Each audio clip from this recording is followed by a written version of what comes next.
pour mener cette même politique de sécurité. En tout cas, en ce qui concerne les forces armées,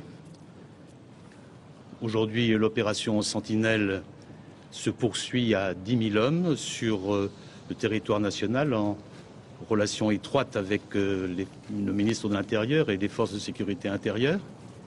C'est très exigeant pour nos soldats, mais c'est possible parce que le président de la République a pris les décisions nécessaires quand il le fallait pour arrêter la déflation des effectifs des armées engagés depuis de nombreuses années.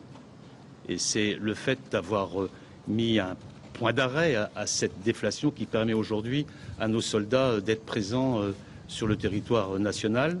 Et c'est cette même politique de la haute programmation militaire, revisée il y a quelques mois, qui permet aussi à nos armées d'avoir les moyens de renseignement, y compris les moyens techniques qu'elles n'avaient pas auparavant. En tout cas, l'opération Sentinelle se poursuit. Par ailleurs, nous poursuivons l'action à l'extérieur contre Daesh, là où est le creuset de Daesh, en Irak et en Syrie.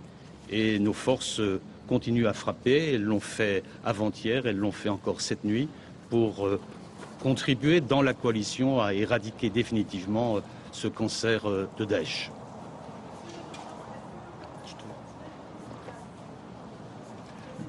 L'opération Sentinelle dissuade, l'opération Sentinelle protège. Et les Français ne s'y trompent pas, puisque lorsqu'on les interroge, ils estiment à des pourcentages très élevés que la présence des forces armées auprès des forces de gendarmerie et des forces de police les rassure. Et c'est le but recherché, mais aussi de dissuader toute intervention à partir du territoire national. Et les forces sentinelles vont être orientées davantage vers les grands rassemblements, vers les flux importants et vers le renforcement des contrôles des frontières.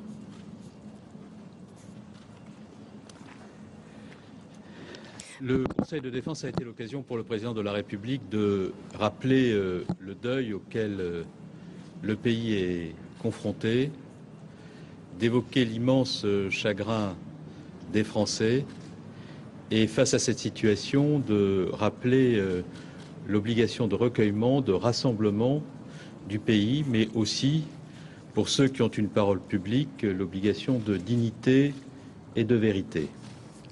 La lutte contre le terrorisme est difficile.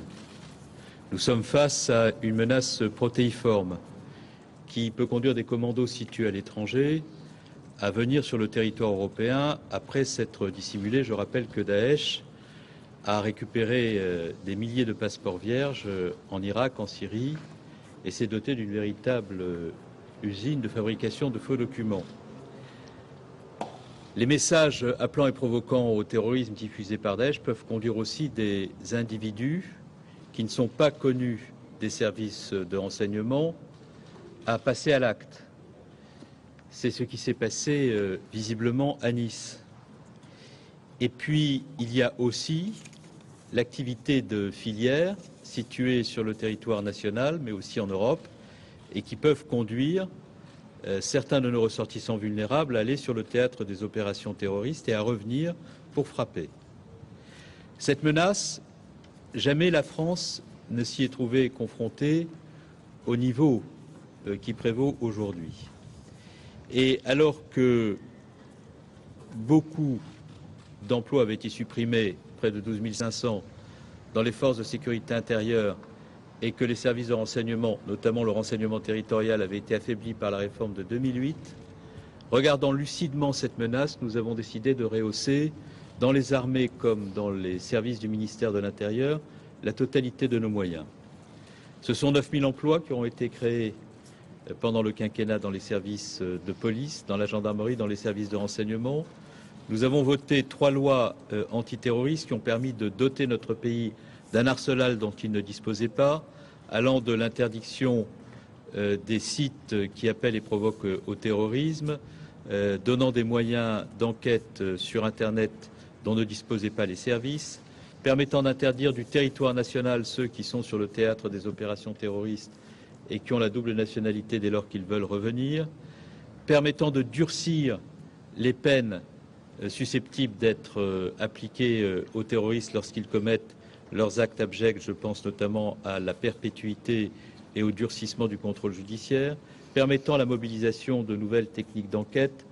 Bref, je pourrais multiplier la liste des mesures qui ont été prises au cours des 2 dernières années sur le plan budgétaire, sur le plan des effectifs, sur le plan des moyens, sur le plan des moyens juridiques, pour nous permettre de faire face à une menace à laquelle la France n'était pas préparée.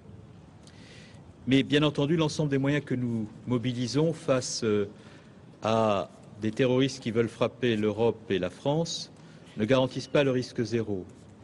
Dire cela, c'est dire la vérité aux Français et regarder la menace avec lucidité, parce que s'il n'y a pas cette lucidité face à la menace, alors la détermination dont nous faisons montre, la volonté de faire qui est la nôtre pour lutter contre le terrorisme, n'atteindra pas son objectif. On ne combat bien que ce que l'on regarde lucidement, et l'on ne peut obtenir la résilience dans un pays si durement frappé que si l'on dit la vérité aux Français et si on les prépare dans l'unité à faire face aux épreuves. Cette exigence de vérité, cette exigence de dignité, ce refus de la polémique est ce que nous devons aux victimes, ce que nous devons à leurs familles, ce que nous devons aussi au pays qui a affronté dans l'histoire d'autres épreuves et qui doit être uni et rassemblé pour affronter celles qui se présentent à lui.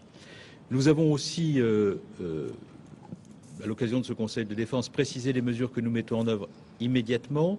Rehaussement de sentinelles, dans le cadre d'une relation forte entre les armées et le ministère de l'Intérieur pour assurer un haut niveau de protection des Français. Sentinelle est utile parce que la montée en puissance de nos effectifs dans la police et dans la gendarmerie implique que l'on mette des personnes dans les écoles avant que de pouvoir les déployer sur le terrain. Et de ce point de vue-là, la présence des armées nous permet d'assurer cette transition dans de bonnes conditions.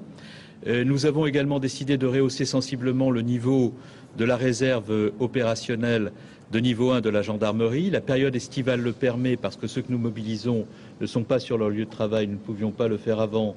Nous avions décidé de le faire au moment de la période estivale, nous montons en puissance et ce dont donc jusqu'à 9000 réservistes qui pourront être mobilisés, ce qui permettra une présence sur le terrain quotidienne de 3000 gendarmes supplémentaires.